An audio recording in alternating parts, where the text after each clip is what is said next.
What's up everyone, the Mandalorian here from the Hyperspace Database, the show that highlights the secret history and trivia of Star Wars ships, technology, alien species, and more. Today's topic, the Xyston class Star Destroyer.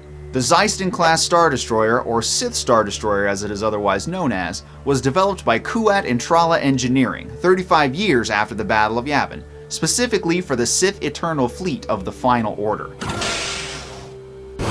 The Xyston class Star Destroyer was first seen in the movie The Rise of Skywalker on the planet Exegol, around 35 years after the Battle of Yavin, though the ships were in development for some time before they were revealed to the galaxy at large. These ships as we know them were designed to be near identical replicas of the older Imperial 1 class Star Destroyers that we are familiar with in the original trilogy of movies, though there are a few differences that distinguish them from their older counterparts.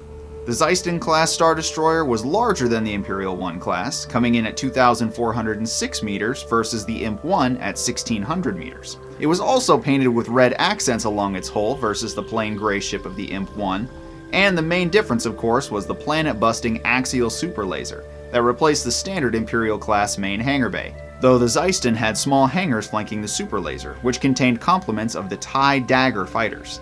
Interestingly, the Xyston class Star Destroyer crewed less than the standard Imperial 1, requiring 29,583 members versus the 37,000 that the traditional Star Destroyer housed. Many of the ship's components were automated, which cut down on the needs for extra crew members significantly.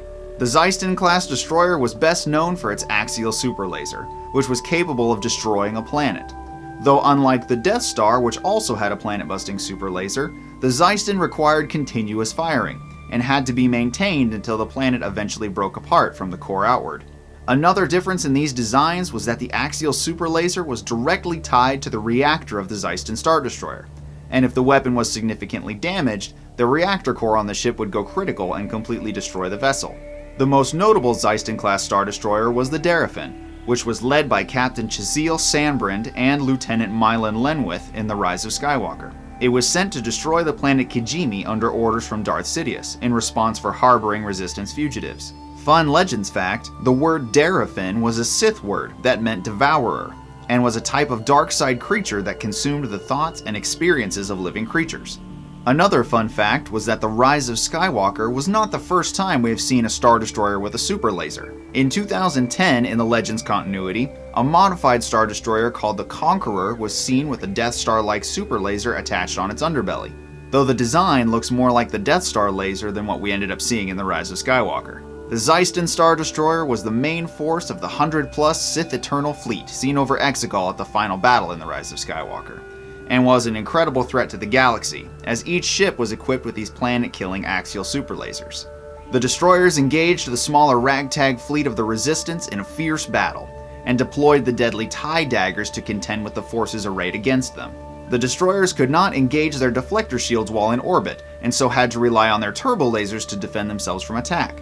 This did not stop the Resistance, however, and the Xyston-class Star Destroyers were obliterated over Exegol when the citizens of the galaxy banded together to fight against this looming threat, and destroyed the Resurgent-class flagship Steadfast, which was relaying the command signal allowing the destroyers to leave the atmosphere. With the signal lost, the Star Destroyers were trapped on the planet, and the Rebel ships proceeded to pick them apart, while across the galaxy people were rising up to do the same to the Final Order forces occupying their worlds. The final battle at Exegol tested the capabilities of the Xyston-class Star Destroyer to its fullest, and without the unconventional tactics of the Resistance and the civilian Galaxy fleet, the Final Order could have plunged the galaxy into a darkness even greater than the dark times of the Empire. And that nearly wraps up this episode, but stick around to the end for some secret trivia. Did you like it? Be sure to check out my other videos as well, hit those like and subscribe buttons, and the bell to be notified every time I publish a new video. Be sure to select all notifications there, and you can hop over my social media to check out more news and channel updates about the show. Also, be sure to talk to me in the comments too, because I love talking to you guys. Thank you so much for your support, and we will see you next time.